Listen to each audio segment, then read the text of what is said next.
Palestinians rushed to a bombed-out four-story house on Tuesday in a desperate search for any survivors after what they say was another one of Israel's relentless airstrikes in its North Gaza offensive. Reuters correspondent Zachary Goldman reports. Palestinians carried the wrapped bodies of victims after an Israeli missile strike on Tuesday shattered a four-story building in Beit Lahia in the northern Gaza Strip. Gaza's health ministry said at least 93 people were dead or missing, and that 20 of those killed were children. Beit Lahia is among the northern Gaza towns and refugee camps ravaged by a new Israeli air and ground assault Palestinian medics say has killed around 900 people. The Israeli military has said the operations aim to prevent a revival of Hamas in the area after more than a year of bloody conflict. Worries over the humanitarian crisis in Gaza worsened after Israel on Monday passed a law banning the United Nations agency known as UNRWA that coordinates relief for Palestinians in the occupied territories. Israel said the move against UNRWA was due to what it said was evidence employees of the agency had aided and participated in the October 7th attack last year. Reuters correspondent Zachary Goldman. Russian President Vladimir Putin has launched a massive exercise of the country's nuclear forces featuring a simulation of a retaliatory strike.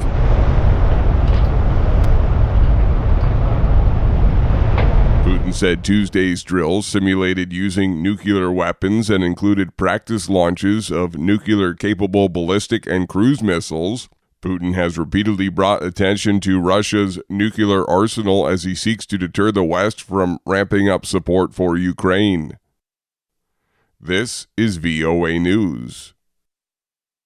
Kamala Harris on Tuesday delivers her campaign's closing argument. AP correspondent Sagar Magani reports. From the ellipse with the White House in sight, Harris will ask the nation to imagine Donald Trump again in the Oval Office, focused on himself. Working on his enemies list. She'd do something different. I will be working on behalf of the American people on my to-do list. Harris will stand on the spot where Trump rallied supporters before the 2021 Capitol riot, but her campaign says she'll focus less on that and more on her plans to move the nation forward. Trump says she has none, and America's had enough of her after 4 years. A total train wreck who has destroyed everything in her path. She's destroyed everything. Sagar Magani, Washington.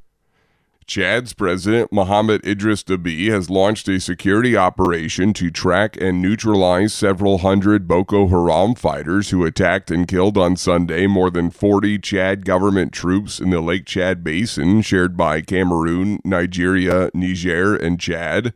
Moki Edwin Kendezka reports from Yaoundé, Cameroon. Chad State TV reports that President Mohamed Idris Deby has ordered that flags be flown at half-mast and that all radio and TV stations in the Central African state should play only religious music for 3 days from October 28th at midnight. Deby announced on Monday the 3 days of national mourning after visiting Gaoboa, a western village in Lake Chad on the island of Bakaram near the border with Nigeria, where Boko Haram fighters killed at least 40 Chad government troops on Sunday night, according to Chad State TV. After the burials, Deby announced the launch of Haskanite, a military operation with fresh troops deployed to Lake Chad to search out and eliminate members of the terror group hiding in the large area. Moki Edwin Kinzaka, VOA News, Yaoundé, Cameroon. The World Health Organization says more than 8 million people were diagnosed with tuberculosis last year, the highest annual number recorded since the UN Health Agency began keeping track. The agency's new report released Tuesday also says that TB has likely returned to being the world's leading infectious disease killer after being replaced by COVID-19. About 1.2 million people died of TB last year. The WHO says TB continues to mostly affect people in Southeast Asia, Africa, and the Western Pacific.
Thank you for watching. Can you do me a favor? Please leave a comment in the comment section below. That would really help. Thank you, and see you again soon.